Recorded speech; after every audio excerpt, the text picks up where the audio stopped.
আসসালামু আলাইকুম। আশা করি সবাই ভালো আছেন। আজকে আমি নতুন একটা ভিডিও নিয়ে আপনাদের সামনে হাজির হয়েছি। তো রোস্ট রান্নার পরে মুরগির বিভিন্ন অংশের কিছু মাংস ছাঁটাই পড়ে যায়, সেগুলো আজকে রান্না করব। তাই ভাবলাম কি দিয়ে রান্না করি এইটুকু মাংস।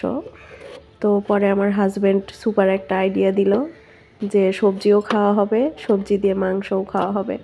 পরে আলু বেগুন দিয়ে সেই মাংসগুলো রান্না করার প্রসেসিং চলতেছে। তাই আমি আলু বেগুন পেঁয়াজ মরিচ এসব কেটে নিচ্ছিলাম। আলুগুলো একটু বড় ছিল তাই 2টা দিছি, কারণ আলু আমার খুব পছন্দ, আলু খেতে আমার ভালো লাগে।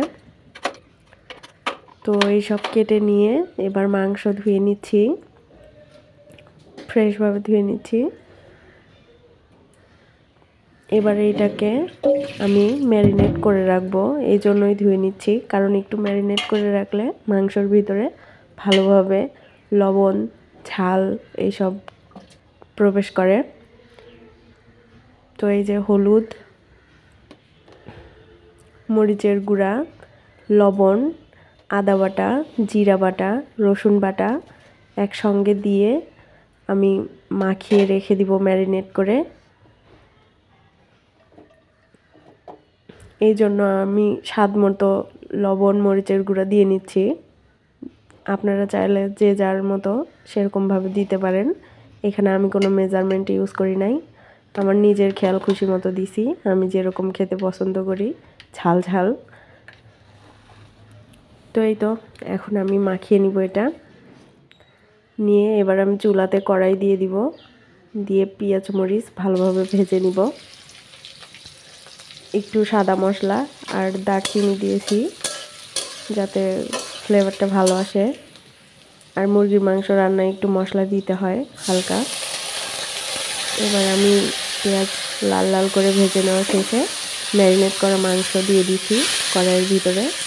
চুলার আঁচটা হাই হিটে ছিল। তো এটা একটু নেড়ে চেড়ে নিব মাংসটা ভালোভাবে কষানোর জন্য।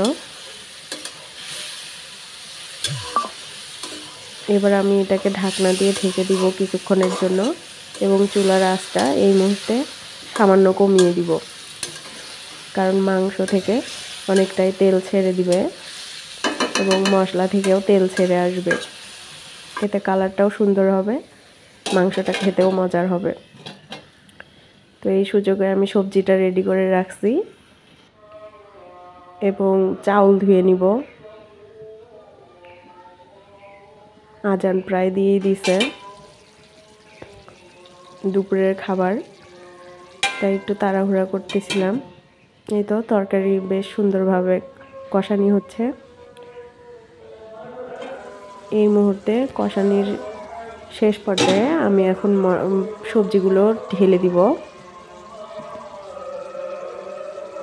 আমি আর এক্সট্রাভাবে সবজি তেলানি করি নাই, আপনারা কি বলেন আমার জানা নাই, আমি তেলানিই বলে থাকি। তো আমি সবজি দিয়ে দিছি, এবার এটাকে একটু নেড়ে চেড়ে আবার ঢেকে দিব। দিয়ে 2-3 মিনিট পরে আমি আবার একটু ঝোল দিয়ে দিব, পানি দিয়ে দিব, দিয়ে একদম ঢেকে দিব। এই দেখেন আমার তরকারি আরটুকু নেওয়া হয়নি, একদম লাস্ট পর্যায়ে এটা আমার রান্না শেষ। আর এই যে গরম ভাত হয়ে গেছে। ভালো থাকেন সবাই, ধন্যবাদ সবাইকে।